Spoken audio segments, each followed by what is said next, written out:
Thank you, everybody. Thank you so much. I greatly appreciate it. And I'd like to thank the owner of the plant, Gabe, and Gloria. You're here someplace. Thank you. I want to thank Rick Santorum, our senator, great senator, for being here and for the endorsement. We really appreciate it.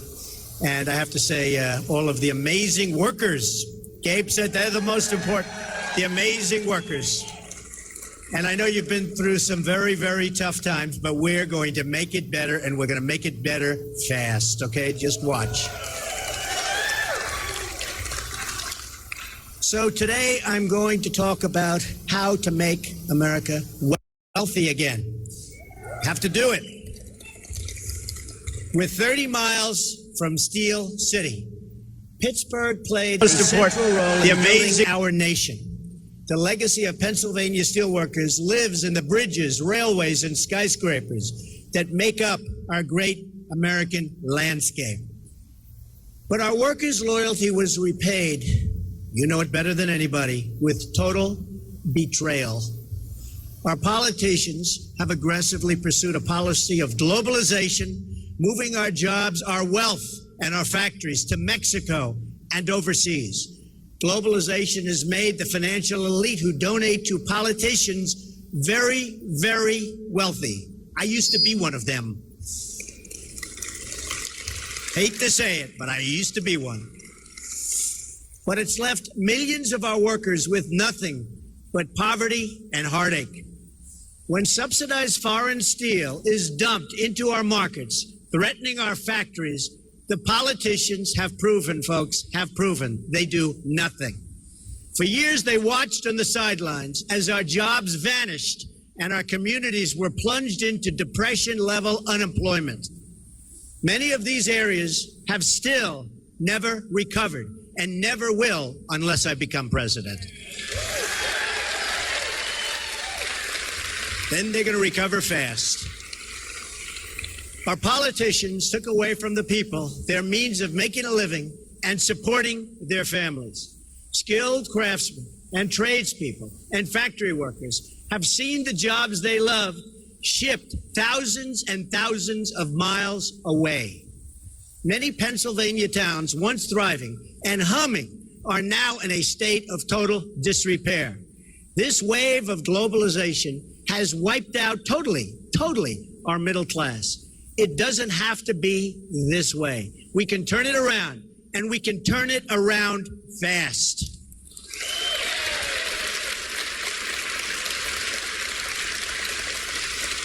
But if we're going to deliver real change, we're going to have to reject the campaign of fear and intimidation being pursued by powerful corporations, media elites, and political dynasties. The people who rigged the system for their benefit will do anything and say anything to keep things exactly the way they are. The people who rigged the system are supporting Hillary Clinton because they know as long as she is in charge, nothing's going to change. The inner cities will remain poor. The factories will remain closed. The borders will remain open. The special interests will remain firmly in control. Hillary Clinton and her friends in global finance want to scare America into thinking small. And they want to scare American people out of voting for the better future. And you have a great future, folks. You have a great future. These people have given her tens of millions of dollars. My campaign has the absolute opposite message. I want you to imagine a much better life, and a life where you can believe in the American dream again. Right now, you can't do that.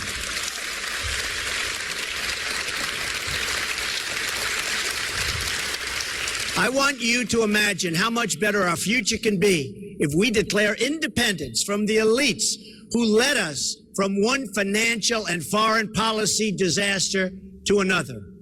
Our friends in Britain recently voted to take back control of their economy, politics, and borders.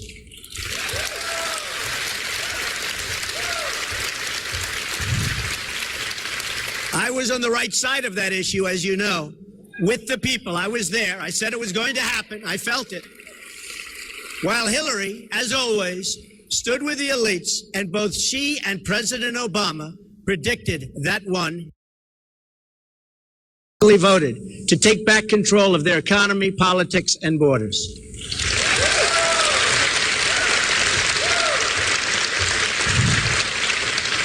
I was on the right side of that issue, as you know, with the people. I was there. I said it was going to happen. I felt it. While Hillary, as always, stood with the elites, and both she and President Obama predicted that one, and many others, totally wrong. Now it's time for the American people to take back their future. We're going to take it back.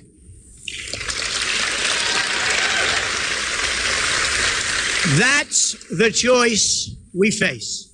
We can either give in to Hillary Clinton's campaign of fear, or we can choose to believe again in America.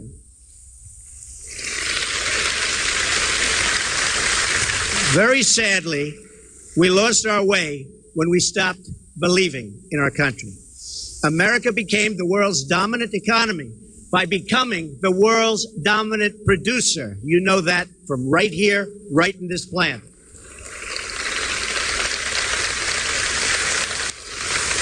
The wealth this created was shared broadly, creating the biggest middle class the world has ever known. But then America changed its policy from promoting development in America, in America, to promoting development in other nations. That's what's happening, and that's what's happened. We allowed foreign countries to subsidize their goods, devalue their currencies, violate their agreements, and cheat in every way imaginable. And our politicians did nothing about it. Trillions of our dollars and millions of our jobs flowed overseas as a result. I have visited cities and towns across this country where a third or even half of manufacturing jobs have been wiped out in the last 20 years. Today we import nearly 800 billion more in goods than we export. Can't continue to do that. This is not some natural disaster. It's a political and politician-made disaster. Very simple. And it can be corrected. And we can correct it fast when we have people with the right thinking right up here. It is the consequence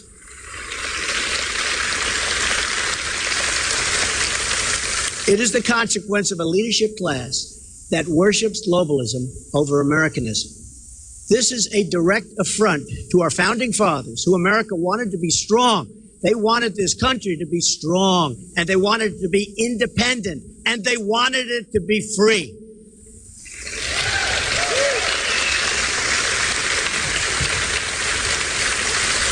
Our founding fathers understood trade much better than our current politicians, believe me. George Washington said that the promotion of domestic manufacturing will be among the first consequences to flow from an energetic government. Alexander Hamilton spoke frequently of the expediency of encouraging manufacturing in the United States.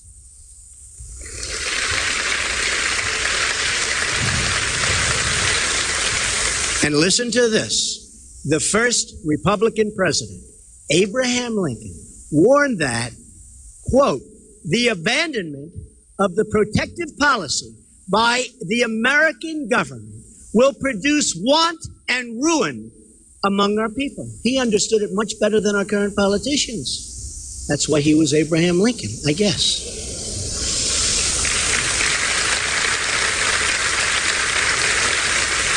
Our original Constitution did not even have an income tax. Instead, it had tariffs emphasizing taxation of foreign, not domestic, production. Yet today, 240 years after the Revolution, we've turned things completely upside down. We tax and regulate and restrict our companies to death, and then we allow foreign countries that cheat to export their goods to us tax-free. How stupid is this? How can it happen? How stupid is this?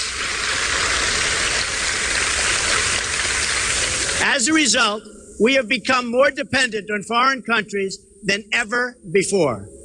Ladies and gentlemen, it's time to declare our economic independence once again. That means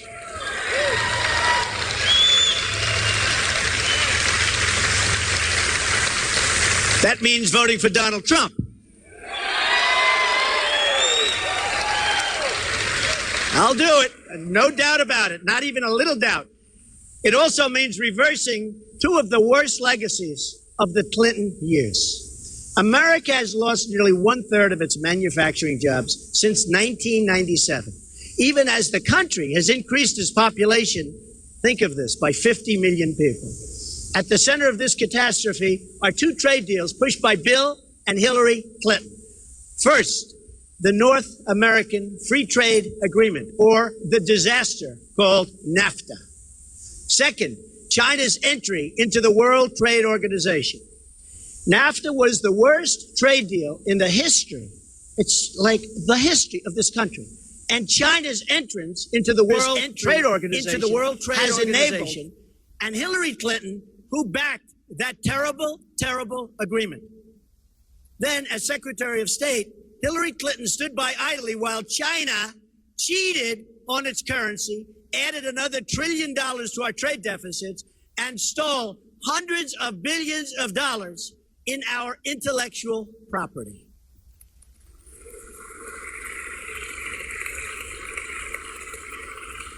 And I've been talking about China for many years. And you know what? Nobody listened, but they're listening now. That I can tell you.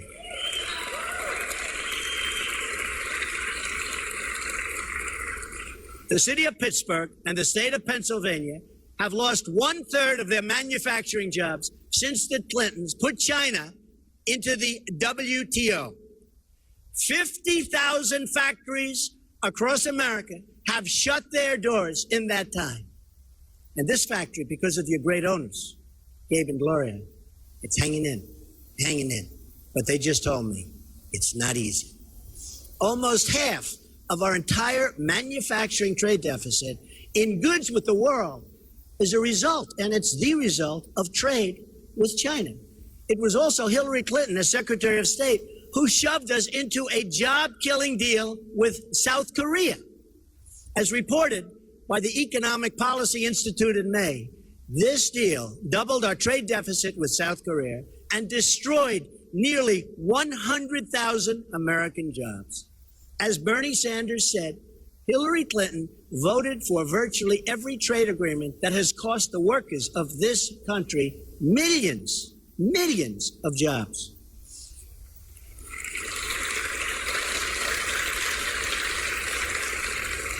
Trade reform and the negotiation of great trade deals is the quickest way to bring our jobs back to our country.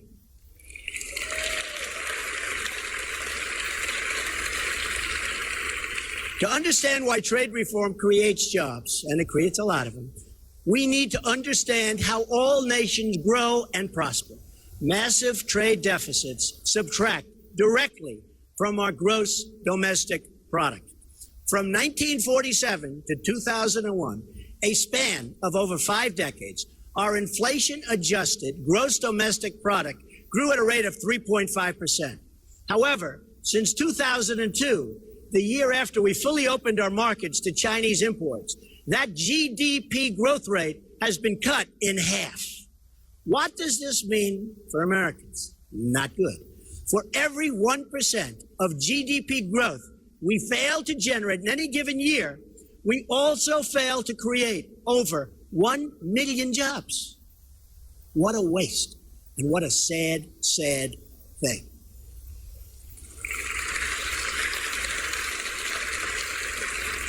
America's job creation deficit, due to slower growth since 2002, is well over 20 million jobs. And that's just about the number of jobs our country needs right now to put America back to work at decent wages. Wages are very low because there's no competition, and they're going to go up because we're going to thrive again as a country.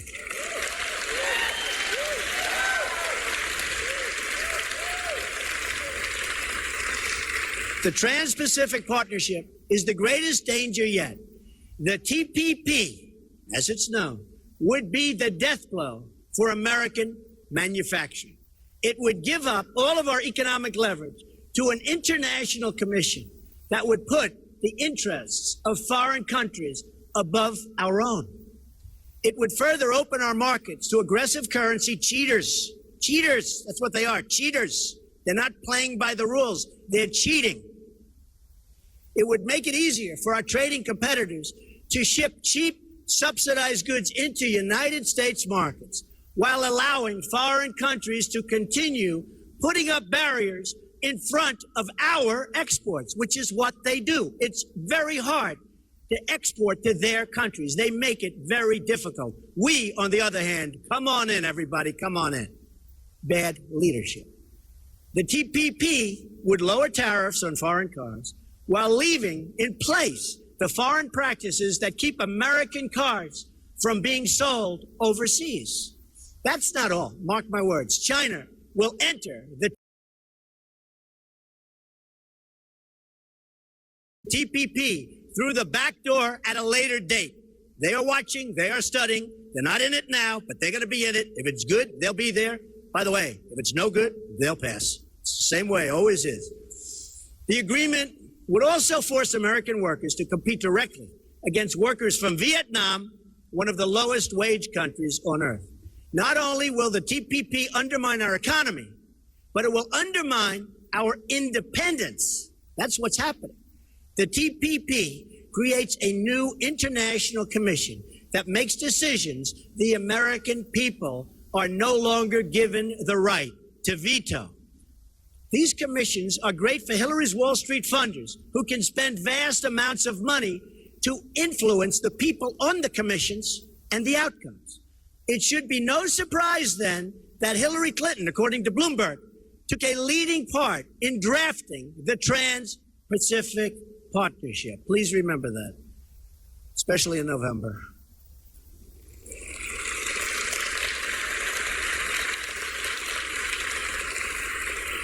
She praised or pushed the TPP on 45 separate occasions and even called it the gold standard. Hillary Clinton was totally for the TPP just a short while ago, but when she saw my stance, which is totally against, she was shamed into saying she would be against it too. And I will tell you, it was the same shame that she had recently where she was sort of forced into saying radical Islamic terrorism, which she didn't want to say, but she was shamed into that one.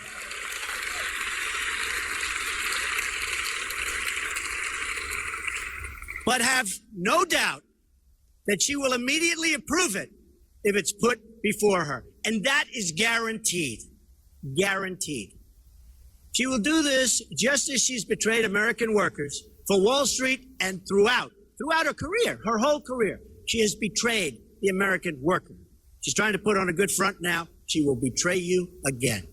Her career and her husband have signed so many disasters, and never, ever forget NAFTA. Just never, ever forget it, because you know what it's done, and I know what it's done.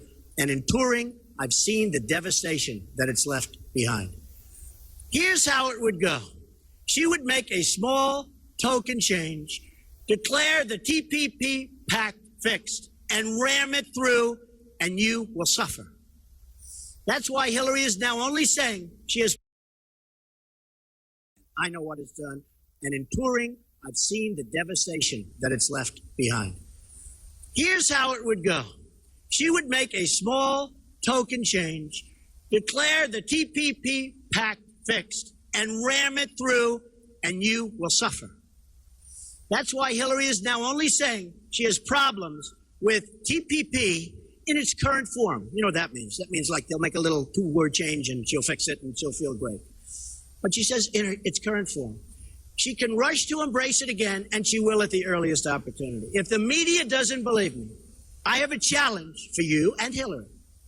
Ask Hillary if she's willing to withdraw from the TPP her first day in office and unconditionally rule out its passage in any form.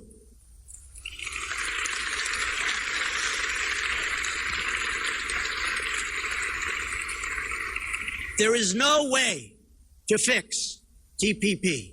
We need bilateral trade deals. We do not need to enter into another massive international agreement that ties us up and binds us down like TPP does.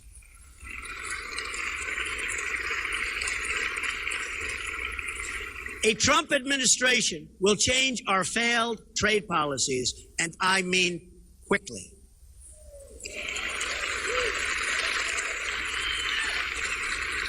Thank you. Here are 7 steps I would pursue right away to bring back our jobs. Number 1, I am going to withdraw the United States from the Trans-Pacific Partnership, which has not yet been ratified.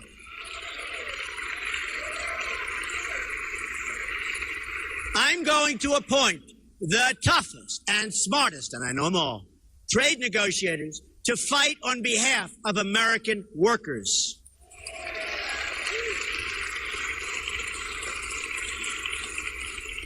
I'm going to direct the Secretary of Commerce to identify every violation of trade agreements a foreign country is currently using to harm you, the American worker.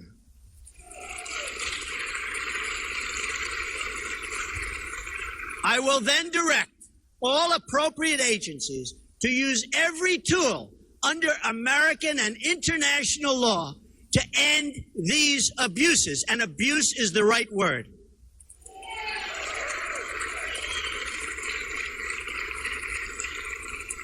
Number 4, I'm going to tell our NAFTA partners that I intend to immediately renegotiate the terms of that agreement to get a better deal by a lot, not just a little, by a lot for our workers.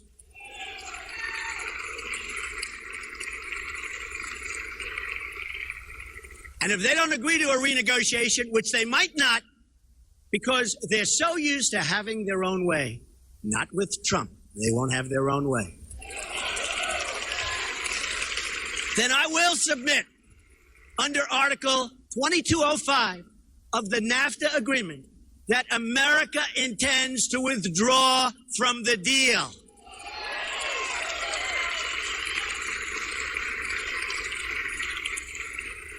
Number 5, I'm going to instruct my Treasury Secretary to label China a currency manipulator, which should have been done years ago. Any country that devalues their currency in order to take unfair advantage of the United States, which is many countries, will be met with sharply. And that includes tariffs and taxes. Number 6, I'm going to instruct the U.S. Trade Representative to bring trade cases against China, both in this country and at the WTO.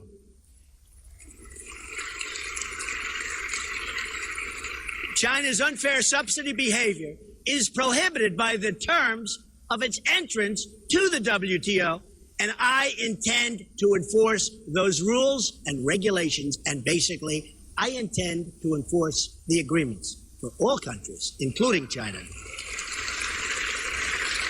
7, if China does not stop its illegal activities, including its theft of American trade secrets, I will use every lawful president. Hey, look, this is very easy. This is so easy. I love saying this. I will use every lawful presidential power to remedy trade disputes, including the application of tariffs consistent with Section 201 and 301 of the Trade Act of 1974 and Section 232 of the Trade Expansion Act of 1962. And when they say trade expansion, they're talking about other countries. They're not talking about us, because there is no expansion. They get the expansion, we get the joblessness. That's the way it works. Not going to happen anymore. President Reagan deployed similar trade measures when motorcycle and semiconductor imports threatened U.S. industry. I remember. His tariff on Japanese motorcycles was 45%, and his tariff to shield America's semiconductor industry was 100%. And that had a big impact, folks, a big impact. Hillary Clinton and her campaign of fear will try to spread the lie that these actions will start a trade war. We already have a trade war, and we're losing badly, badly.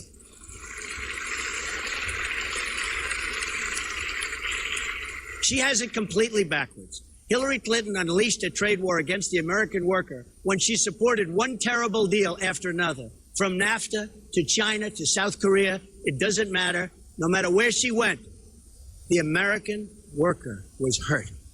And you will be hurt worse than ever before if she becomes president of the United States. That I can tell you.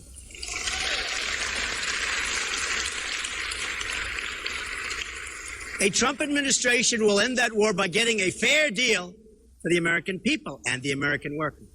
The era of economic surrender will finally be over. It'll be over. You're not going to see it anymore. Although I can't guarantee it, because after me, they'll probably start doing it again. But we will have 4 and maybe 8 great productive years, and we'll never go back, and we'll make sure we never go back.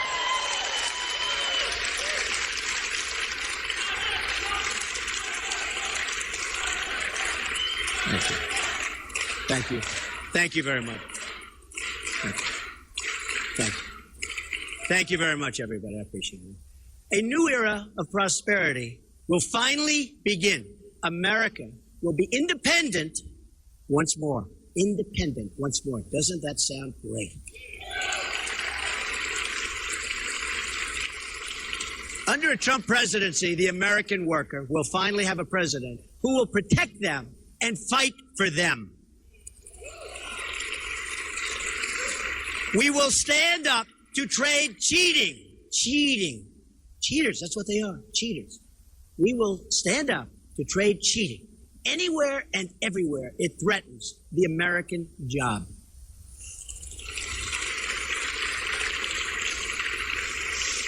We will make America the best place in the world to start a business. We'll hire workers, and we'll open factories, and we'll get rid of these horrible regulations that make it impossible to do business in this country.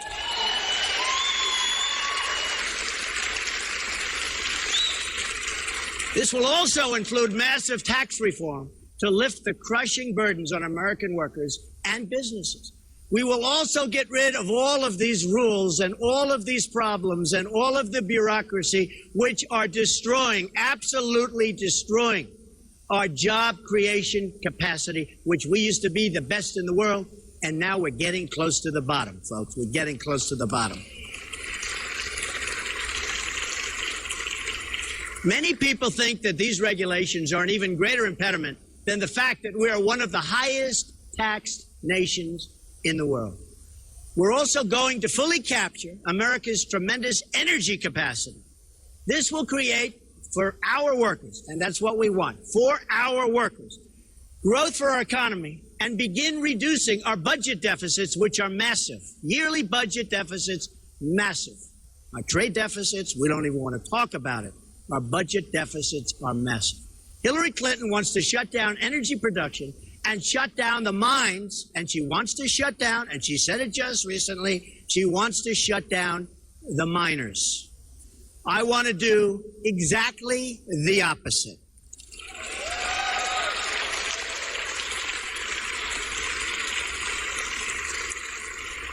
A Trump administration will also ensure that we start using American steel for American infrastructure.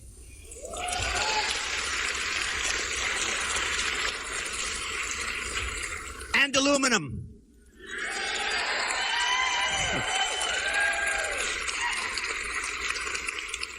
Just like the American steel from Pennsylvania that built the Empire State Building. That's what we're going to do. It built the Empire State Building. It will be American steel that will fortify America's crumbling bridges. American steel. It will be American steel. It will be American steel that sends our skyscrapers soaring, soaring into the sky. Beautiful sight. More beautiful with American steel. It will be American steel that rebuilds our inner cities. It will be American hands that remake this country, and it will be American energy mined from American resources that powers this country.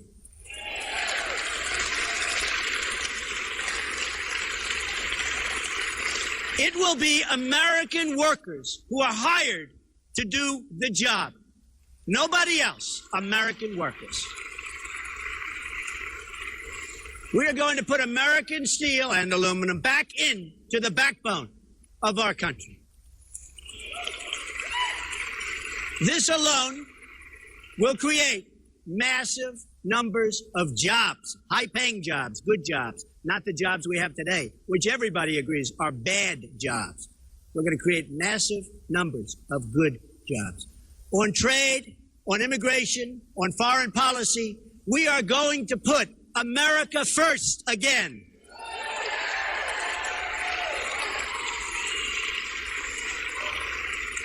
We are going to make America wealthy again. We are going to reject Hillary Clinton's policy of fear and her policy of absolute nonsense, because it's not working and it's grossly incompetent and we can't take it any longer, and we're not going to take it any longer.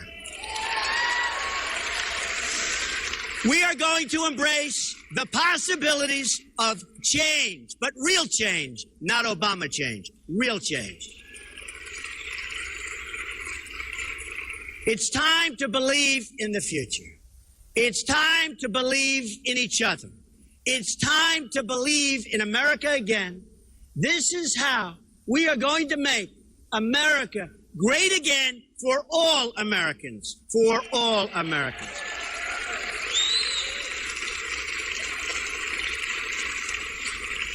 We're going to make America great again for everyone, greater than ever before. And I promise you, if I become president, we are going to be working again. We are going to have great jobs again. You're going to be so happy. You're going to be proud of your president. You're going to be proud, proud, proud of our country once again. Thank you very much. I appreciate it. Thank you. Thank you very much. I appreciate it. Thank you. Thank you very much.